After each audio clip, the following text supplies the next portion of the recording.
عزیز دوستو، بزرگوں اور بھائیوں، اللہ تبارک و تعالیٰ کی قدرت کاملہ ہوتی ہے کہ جب وہ بندے پر کوئی آزمائش ڈالتا ہے، اس کی حکمت کا تقاضا ہوتا ہے کہ بندے کو کسی ابتلا کا شکار فرما دیتا ہے۔ پھر اگر بندے کے اندر اخلاص ہو، للہیت ہو اور بندہ کی ساری امیدیں اپنے رب تعالیٰ سے وابستہ ہوں، تو پھر اللہ تعالیٰ اس کی برات کے لیے بھی بندوبست فرما دیتا ہے، اس کی صفائی کے لیے بھی خود اللہ انتظام فرما دیتا ہے، اس کی عزتوں کی بحالی کے لیے، اس کے وقار کی بلندی کے لیے اور اپنے بندے کی حفاظت کے لیے سارے اسباب بھی اللہ ہی پیدا فرما دیتا ہے۔ قرآن مجید سورہ مریم اللہ تبارک و تعالیٰ نے اپنی قدرت کاملہ کا اظہار کرنا ہے کہ رب چاہے تو بغیر باپ کے بھی اولاد پیدا کر دیتا ہے، لیکن جس جگہ سے اس قدرت کا اظہار ہو رہا ہے، جس ذریعے سے لوگوں تک یہ بات پہنچ رہی ہے، اس کے بارے میں لوگ کیا خیال بنائیں گے، کیا ذہن بنائیں گے، یہ بھی ایک پوری داستان ہے۔ حضرت مریم رضی اللہ تعالی عنہا کو اللہ تبارک و تعالیٰ نے بغیر باپ کے جناب عیسیٰ علیہ السلام عطا فرما دیے۔ اب اس بات کو جب لوگوں کے سامنے پیش کیا جائے گا، لوگ کیا رائے دیں گے، یہ بھی تو ایک مشکل کام ہے۔ وہ خاتون، وہ پاک باز عورت جس نے اپنی زندگی کے سارے اوقات ہی اللہ کے گھر مسجد میں گزارے، جس کی ماں پاک ہے، باپ پاک ہے، خاندان پاک ہے، اس خاتون کو بغیر باپ کے جب گود میں بچہ لے کے لوگوں کے سامنے جانا ہے تو کن رویوں کا سامنا کرنا ہے،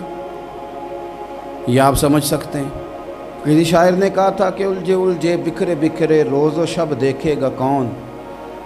لوگ تیرا جرم دیکھیں گے سبب دیکھے گا کون۔ لوگ تو ظاہری حالات کو دیکھتے ہیں اور فیصلہ کر دیتے ہیں، سبب کیا ہوا تھا، وجہ کیا بنی تھی، تصویر کا دوسرا رخ کیا، اس پر تو غور ہی کوئی نہیں کرتا۔ اور پھر مخلوق تو فنکار ہے اس درجہ کے پل بھر میں، سنگے در کعبہ سے بھی اصنام تراشے، تم کون ہو کیا چیز ہے داغ کبابی۔ لوگوں نے تو مریم پہ بھی الزام تراشے، بڑے بڑے باعزت باوقار لوگ، اور ذرا سا کہیں کوئی نقطہ لوگوں کو نظر آتا ہے تو لوگ اس نقطے کو بہت بڑا قصہ بنا لیتے ہیں، بہت زیادہ داستان سرائی کرتے ہیں، نیک لوگوں کو بڑی تکلیف پہنچاتے ہیں۔ لیکن اگر وہ شخص سچا ہے اور اپنے رب کی بارگاہ میں وہ صاف ہے تو پھر اسے زیادہ وضاحتیں دینے کی ضرورت بھی نہیں، اور ویسے بھی جب لوگ بہت زیادہ مخالفت کر رہے ہوں تو وضاحتیں دینا کام بھی نہیں آتا، اس وقت صفائی دے کے انسان مزید الجھتا چلا جاتا ہے۔ حضرت مریم کی گود میں جناب عیسیٰ علیہ السلام تشریف لے آئے تو جناب مریم کو حکم تھا کہ آپ نے بولنا ہی نہیں، آپ نے بات ہی نہیں کرنی، آپ خاموش رہیں۔ وہ خاموش ہیں، بچہ پنگوڑے میں ہے، قوم کے سامنے ہے، تو قوم بڑے سخت نظروں سے دیکھتی ہے، بڑے سخت جملے کہتی ہے، اور انہوں نے کہا کہ مریم یہ بچہ کہاں سے آ گیا، آپ بھی نیک، آپ کا باپ بھی نیک۔ تو جناب مریم نے کیا کہا، قرآن مجید سورہ مریم کی آیت نمبر 29 دیکھیے، فَأَشَارَتْ إِلَيْهِ، تو جناب مریم نے نا پنگوڑے کی طرف اشارہ کیا، جناب عیسیٰ کی طرف اشارہ کیا، توجہ ادھر کی، فَأَشَارَتْ إِلَيْهِ، بچے کی طرف اشارہ کیا، گویا اس سے پوچھ لے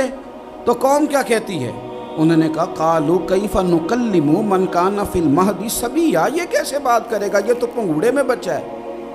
پنگوڑے میں بچے بھی کبھی بولے ہیں، وہ بولتے ہیں بھائی، پر جب رب چاہے،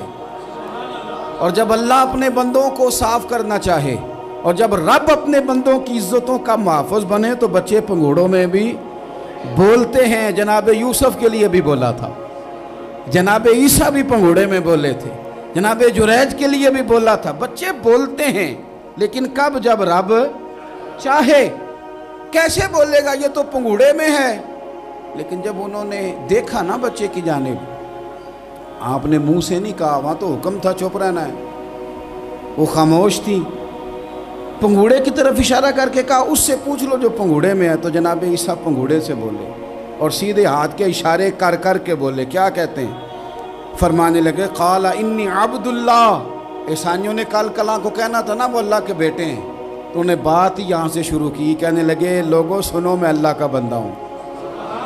بات شروع یہاں سے کی، جو کل بات ہونی تھی آج اس کا اظہار کیا، کہنے لگے انی عبد اللہ، میں اللہ کا بندہ ہوں، آتانی الکتاب، مجھے کتاب دی گئی ہے، وجعلنی نبیّا، اور رب نے مجھے نبی بنا کے بھیجا ہے۔ 10 منٹ پہلے جناب مریم کے بارے میں رائے لوگوں کی اور تھی، اور 10 منٹ کے بعد اور تھی۔ 5 منٹ پہلے باتیں اور تھیں، اور 5 منٹ کے بعد باتیں اور تھیں۔ جب رب بندوبست کر دے، جب اللہ اہتمام کر دے، میرے بھائی ضروری تو نہیں کہ ہم پریشان ہی رہیں کہ یار یہ کام میں نے کیا نہیں، میرے کھاتے ڈال دیا گیا، یار اس جرم کا میں مجرم ہی نہیں اور میرے منہ پہ سیاہی ملنے کی کوشش کی جا رہی، یہ میرا کھاتا ہی نہیں اور لوگ مجھے تکلیف دے رہے ہیں۔ ضروری نہیں کہ آپ ہی وضاحت کریں، میرا رب بھی بندوبست فرما دیا کرتا ہے۔ اور جو اہتمام اللہ کرتا ہے نا، جو بندوبست رب کرتا ہے، آزمائش آ جاتی ہے، بڑے بڑوں پہ آ جاتی ہے، لیکن بعض اوقات بڑی تکلیف ہوتی ہے جب اس بندے کو لوگ کٹہرے میں کھڑا کر دیں جس کا جرم ہی کوئی نہیں، اس شخص سے لوگ سوال جواب شروع کر دیں جس بیچارے کے خیال میں بھی وہ بات نہیں، پھر وہاں وضاحت دینا، نہ کردہ گناہوں کی وضاحت دینا، یہ بڑا بوجھ بنتا ہے، بڑی تکلیف ہوتی ہے، اور لوگ کرتے ہیں یہ کام۔ پھر اللہ تعالیٰ جب بندوبست فرمائے، صحیح بخاری میں حضرت جریج کا ذکر فرمایا، جریج نفل پڑھ رہے تھے، ماں نے آواز دی، وہ آ نہیں سکے، نماز میں تھے، ماں ناراض ہو گئی، اس نے ہاتھ اٹھا کے کہا اللہ یہ اتنی دیر تک مرے نہ جب تک کسی بری عورت کا منہ نہ دیکھ لے۔ کسی اور کی دعا کے لیے سند نہیں ہے کہ وہ تیرے حق میں ضرور قبول ہوگی، لیکن ماں باپ کی دعا کے لیے میرے نبی پاک نے سند بیان کی ہے۔ سید عالم صلی اللہ علیہ وسلم فرماتے ہیں جب بھی ماں باپ اولاد کے لیے ہاتھ اٹھاتے ہیں رب ضرور قبولیت کا شرف عطا کرتا ہے۔ تو جہاں سند موجود ہے نا، کچھ افتتاح ابا جی سے بھی کرا لینے چاہیے، کچھ کام شروع کرنے سے پہلے صرف اماں سے ہی دعا کرا لینی چاہیے، یہ والا افتتاح بھی بڑے کام کا ہے کیونکہ یہاں سند بیان کر دیا میرے نبی کریم۔ تو جناب جریج کی ماں ناراض ہو گئی، کہنے لگی اللہ اس نے میری بات نہیں سنی، اب تھے تو وہ نیک، لیکن رب کریم کی حکمت کا تقاضا ہے، ماں کی دعا کو بھی قبول کرنا تھا، اللہ نے آزمائش میں مبتلا کر دیا۔ والدہ تو چلی گئیں، وہ ایک خیمے میں، ایک کٹیا میں، ایک جھونپڑی میں عبادت کرتے تھے، اللہ کو یاد کرتے تھے، رب رب کرتے تھے، اور لوگ ان کی بڑی تعریف بھی کرتے تھے، لوگ ان کے ارادت مند بھی تھے، عقیدت مند بھی تھے، اہل محبت بھی تھے۔ ایک عورت آ گئی، بس وہ اللہ کی حکمت پوری ہونی تھی، اس نے آ کے پہلے تو انہیں اپنی طرف مائل کرنا چاہا، جب نہ مائل ہوئے تو الزام لگا دیا۔ یہ ہمارے دور کا تقاضا ہے، لوگ پہلے آپ کو اپنے حق میں قائل کرتے ہیں،